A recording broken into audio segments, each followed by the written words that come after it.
ইসলামী আন্দোলন নামের মধ্যেই তাদের পরিচিতি নিহিত আছে। আমরা আন্দোলন করি ইসলামের জন্য। আমাদের সংগ্রাম, আমাদের কাজ, আমাদের কর্মসূচি সব কিছুই ইসলামকে কেন্দ্রিক, ইসলামকে বাস্তবায়নের জন্য। আমরা কি বলি? আমরা বলি যতক্ষণ পর্যন্ত ইসলামী শাসন প্রতিষ্ঠিত না হবে ততদিন পর্যন্ত মানুষের শান্তি, মানুষের মুক্তি আসতে পারে না। ইসলামী হুকুমত হওয়া ব্যতীত বৈষম্য দূর হবে না, জুলুম, নির্যাতন, খুন খারাপি, ধর্ষণ বন্ধ হবে না, হতে পারে না। আপনারা জানেন বৈষম্য বিরোধী আন্দোলনের ভিত্তিতে দ্বিতীয়বার এদেশ স্বাধীন হয়েছিল। ভেবেছিলাম বৈষম্য থাকবে না, মানুষ মুক্তি পাবে, মানুষ শান্তি পাবে, এ বাংলাদেশ সবার জন্য নিরাপদ আশ্রয়ের স্থান হবে।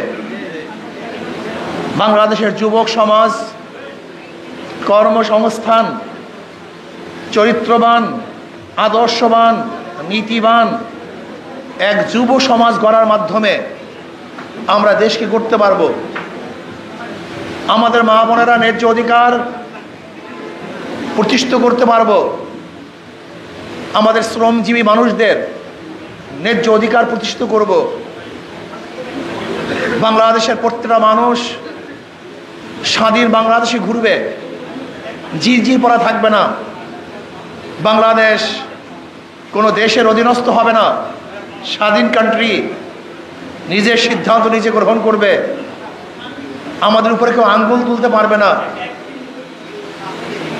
বাংলাদেশের প্রত্যেকটা নাগরিক বুক উঁচা করে বিশ্বের মাঝে দাঁড়াবে। বাংলাদেশের প্রত্যেকটা নাগরিক শিক্ষিত হবে, আদর্শবান হবে, নীতিবান হবে, চরিত্রবান হবে।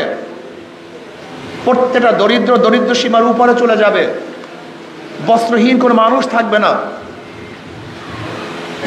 ক্ষুধায় কোনো মানুষ কাতরাবে না, চিকিৎসাহীন কোনো মানুষ মারা যাবে না। আমাদের বাংলাদেশের প্রত্যেকটা নাগরিক তারা বাসস্থানের ব্যবস্থা করবে, তাদের জন্য বাসস্থান হবে, অন্ন, বস্ত্র, চিকিৎসা, বাসস্থানের ব্যবস্থা করা হবে। আমাদের প্রত্যেকটা বাংলাদেশের নাগরিক তারা সুখে শান্তিতে জীবন যাপন করবে, এই আশা নিয়ে এদেশের মানুষ জীবন দিয়েছিল, রক্ত দিয়েছিল। আমরা আন্দোলনে ঝাঁপিয়ে পড়েছিলাম, জীবনের মায়া ত্যাগ করেছিলাম। কিন্তু আমরা কি দেখতেছি? আজও বৈষম্য, আজও দুর্নীতি, আজও জুলুম, আজও অত্যাচার, আরও অবিচার। আজকে আমরা দেখতেছি চাঁদাবাজি, দখলদারি। আমরা কি দেখেছি? যে বিচারকদের উপরে প্রেশার ক্রিয়েট করা হচ্ছে, স্বাধীনভাবে বিচারকরা বিচার করতে পারছে না। ইন্ডিয়ার ভাষায় আমরা কথা বলছি, ইন্ডিয়া যা চায় আমরা তা বাস্তবায়নের জন্য পাগল হয়ে গেছি। বর্তমান ইউনূস সরকার ইন্ডিয়ার জন্য ভারী এক পাহাড়, জগদ্দল পাথর। ইন্ডিয়া সরকার ইউনূস সরকারকে সহ্যই করতে পারে না, কারণ সে মুক্ত এক জিন্দেগি বসবাস করতেছে, বাংলাদেশের মানুষকে মুক্তি দিতে চায়। আমাদের উপরে যে শৃঙ্খলাবদ্ধ ছিল, আমরা যেই জিনজির আবদ্ধ ছিলাম, ভারতের পরানো জিনজির থেকে আমাদেরকে মুক্ত করতে চায়। এর জন্য ভারত সহ্য করতে পারে না ইউনূস সরকারকে। এর জন্য দেখবেন ইন্ডিয়া যা চায়, ইন্ডিয়ার দালালরা রাও বাংলাদেশে সেইটাই বাস্তবায়ন করতে চায়। আমরা গুঞ্জন শুনেছি ইউনূস সরকার পদত্যাগ করবেন। আমি ইউনূস সরকারকে বলবো, ওই চেয়ারে আপনি নিজে ইচ্ছা করে বসান নাই, ওখানে জনগণ আপনার বসিয়েছে। ওখান থেকে পদত্যাগ করার এখতিয়ার আপনার নিজের নাই। ওখানে যারা বসিয়েছে তাদের অনুমতি ব্যতীত, তাদের আশা এবং আকাঙ্ক্ষার প্রতিফলন ঘটানো ব্যতীত আপনি ইচ্ছা করলে সেখান থেকে চলে যাবেন, এটা আপনার শান এবং মানের সাথে সামঞ্জস্য হয় না। এটা আপনার শান এবং মানের খেলাফ। জনগণ তারা মুক্তি পাওয়ার জন্য, স্বাধীনতা অর্জন করার জন্য, শান্তি পাওয়ার জন্য, নিরপেক্ষ নির্বাচন উপহার দেওয়ার জন্য, বৈষম্য দূর করার জন্য, গ্রহণযোগ্য নির্বাচনের জন্য আপনাকে ওখানে বসিয়েছে। মানুষ সংস্কার চায়, সংস্কার করাবার জন্য আপনাকে বসিয়েছে। আপনি ইচ্ছা করলে পদত্যাগ করবেন, ইচ্ছা করলে ছেড়ে যাবেন, ইচ্ছা করলে গদি ত্যাগ করবেন। আমরা জানি আপনি চান না, কিন্তু এখানে চাওয়া এবং না চাওয়ার আপনার ব্যক্তিগত বিষয় নয়। আপনার ওখানে থাকা এবং না থাকা করে বাংলাদেশের জনগণের বিষয়, দেশের বিষয়। কাজে ইউনূস সরকারকে বলবো, কোনো অবস্থাতেই আপনি এমন সিদ্ধান্ত নেবেন না যে সিদ্ধান্তের মাধ্যমে ভারত খুশি হবে, ভারতের প্রত্যেকটা জনগণ হাসবে, মোদী সরকার খিলখিল করে হাসতে থাকবে। এরকম সিদ্ধান্ত আপনি নেবেন না, বরং আপনি এরকম সিদ্ধান্ত নেন যার মাধ্যমে বাংলাদেশের মানুষ স্বাধীন হবে, স্বাধীনতা ভোগ করবে। ওই বর্ডারের মধ্যে আমাদের বাংলাদেশের জনগণের উপরে কেউ গুলি চালাতে পারবে না, এই সাহস পাবে না। অন্যায়ভাবে বাংলাদেশের জমি দখল করার সাহস কেউ করবে না। আমরা দেখেছি ইদানিং আমাদের বিজেপিরাও সচেতন হয়েছে, তাদের সাহস বৃদ্ধি পেয়েছে। সেই দৃশ্য আজও আমরা দেখছি। আমাদের বিজেপির পায়ে ধরে যারা মাপ চাচ্ছে, আমরা চাই এরকম স্বাধীন এক রাষ্ট্র, আমরা স্বাধীন জনগণ হতে চাই, পরাধীন জনগণ হতে আমরা চাই না। এই জন্য ইউনূস সরকারকে বলবো, আপনি ইচ্ছা করলেই গদি ছাড়বেন, ইচ্ছা করলেই গদিতে বসবেন, এই এখতিয়ার আপনার নাই। জনগণ আপনাকে বসিয়েছে, জনগণের যখন ইচ্ছা হবে তখন ওখান থেকে আপনি নামতে পারবেন, আর জনগণের ইচ্ছার বাহিরে আপনি ওখান থেকে নামতে পারবেন না। ইসলামী আন্দোলন বাংলাদেশ কি চায়?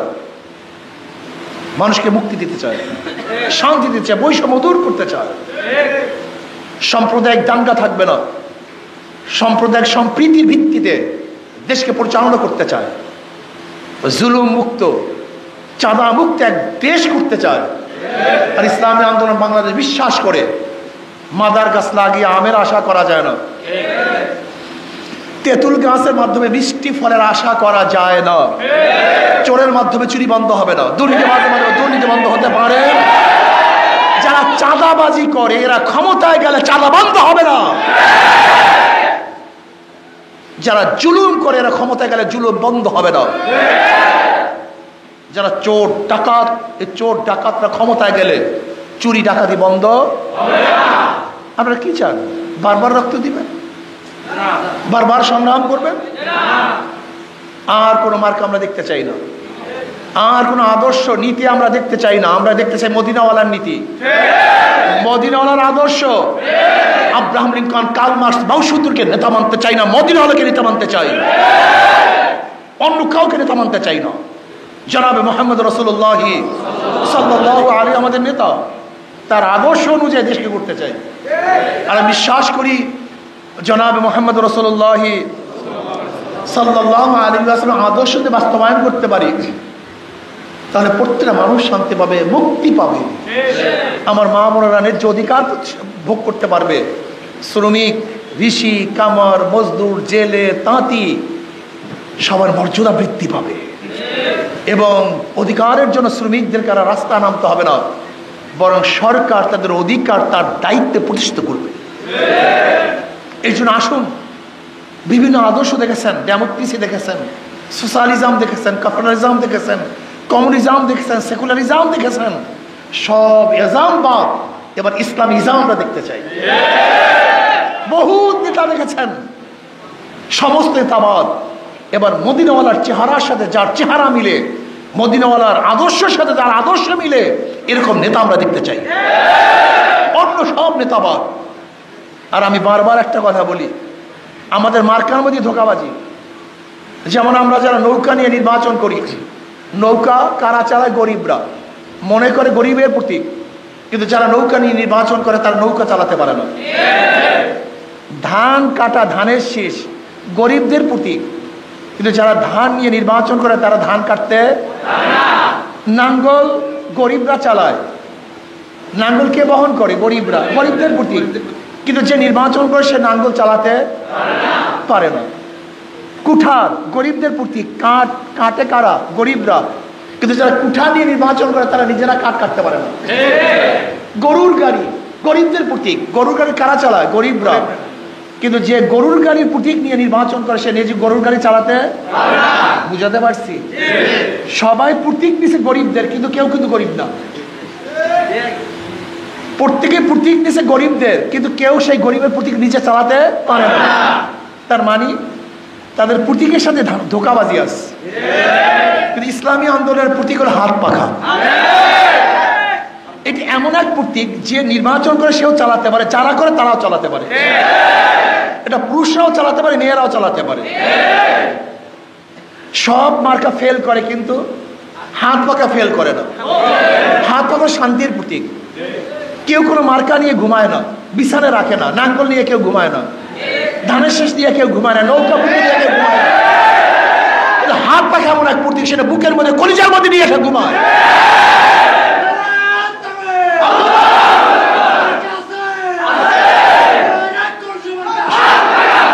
শোনা শোনা আরো মজার কথা শুনুন। ইসলামী আন্দোলন প্রথমেও ইসলাম মানে শান্তি। ইসলাম মানে কি? তাদের প্রতীকও দেখছেন অবস্থাটা কি? নামেও শান্তি, প্রতীকও শান্তি। যাদের নামেও শান্তি, প্রতীকও শান্তি, এরাই যদি ক্ষমতা যায় তাই বাংলাদেশের মানুষও শান্তি। আমি বিশ্বাস করি আল্লাহ রাব্বুল আলামিন আমাদের কথা এবং কাজের সাথে মিল রেখেছেন।